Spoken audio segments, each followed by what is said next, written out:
కొరుట్ల నియోజకవర్గంలో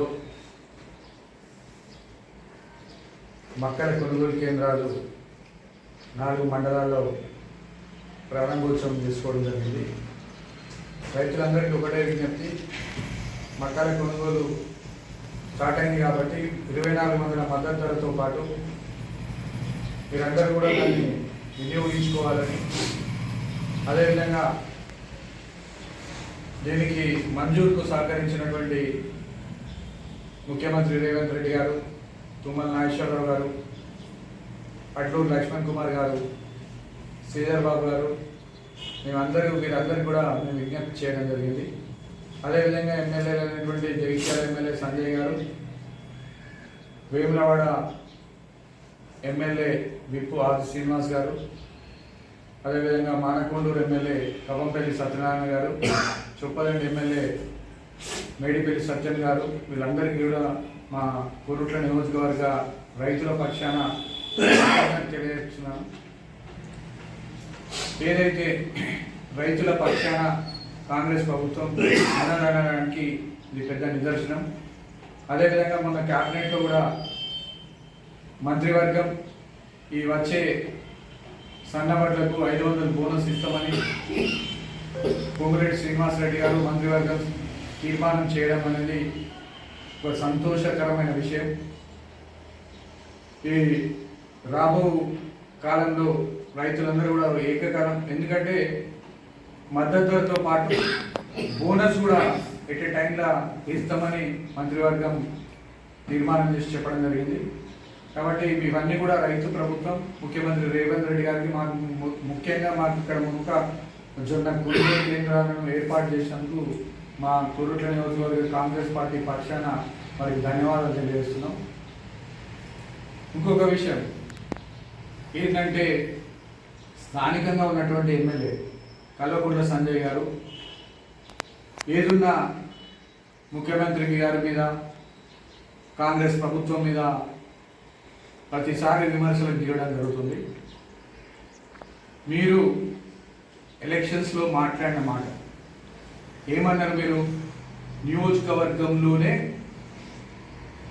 నేను 24 గంటలు ఉంటా, నేను ఇక్కడనే అందరితోటి సమస్యలు ప్రజలలో మెగులుతా అని చెప్పి ఇవాళ మీరు నియోజకవర్గంలో ఉండకుండా చుట్టపు చూపుగా వస్తూ నియోజకవర్గానికి వచ్చి షాదీ ముబారక్ చెక్కులు ఇచ్చుకుంటూ, అదేవిధంగా సీఎంఆర్ఎఫ్ చెక్కులు ఇచ్చుకుంటూ, ముఖ్యమంత్రి గారి మీద విమర్శలు చేసుకుంటూ, ఇక్కడ ఉన్నటువంటి మీరు బతుకమ్మ పేటెంట్ అని చెప్తారు. మరి బతుకమ్మ పండుగకు కనీసం మెట్పల్లిలో కావచ్చు, కొరుట్లలో కావచ్చు ఎందుకు రాలేదు? నువ్వు ఇక్కడ ఉంటావు, 24 గంటలు ఉండేటువంటి అంత సమయం లేదా? ప్రజలను నువ్వు ఏ విధంగా మభ్యపెట్టు? 5 రూపాయల భోజనం అన్నావు. 5 రూపాయల భోజనం నువ్వెంత బాకీ ఉన్నావు? నువ్వు కొరుట్ల నియోజకవర్గ ప్రజలకు నేను అడుగుతున్నా. కొరుట్ల మెట్పల్లిలో పెట్టినావు కదా 5 రూపాయల భోజనం. నువ్వు ఒక నెలలో 2 నెలలో ఇచ్చేసి 5 రూపాయల భోజనం బంద్ చేసి, ఓట్లు పడంగానే గెలవంగానే 5 రూపాయల భోజనం బంద్ చేసి నువ్వెంత బాకీ ఉన్నావు ఇప్పుడు ప్రజలకు చెప్పాలి. అదేవిధంగా కేసీఆర్ ఫామ్ హౌస్ పాలన బాగుందా నేను అడుగుతున్నా. రేవంత్ రెడ్డి గారు ప్రజాపాలనలో భాగంగా ప్రతి దగ్గరికి వెళ్తూ ప్రతి కార్యక్రమాన్ని అటెండ్ చేస్తూ ప్రజలకు అందుబాటులో ఉంటూ ఇది ప్రజాపాలనలో అందరికీ ప్రజాపాలన ఇవ్వాలనే ఉద్దేశంతో అలా ముఖ్యమంత్రి గారు పనిచేస్తూ ఉంటే 18 గంటలు రాత్రనక ప్రయాణక ప్రజల్లో తిరుగుతూ ప్రజల్లో మెలుగుతూ పనిచేస్తూ ఉంటే మీకు ఫామ్ హౌస్ పాలన నచ్చిందా? ఫామ్ హౌస్లో ఉంటూ కేసీఆర్ మీ గజ్వేల్ ఎమ్మెల్యేగా గెలిపించిన ప్రజలకు ఒక్కరోజు బయటకు వచ్చి వాళ్ళ బాగోగులు తెలుసుకోవడం లేదు. నీకు ఎందుకు కొట్టలేయాలి? కేసీఆర్కి ఎందుకు ఎట్లేయాలి ప్రజలు?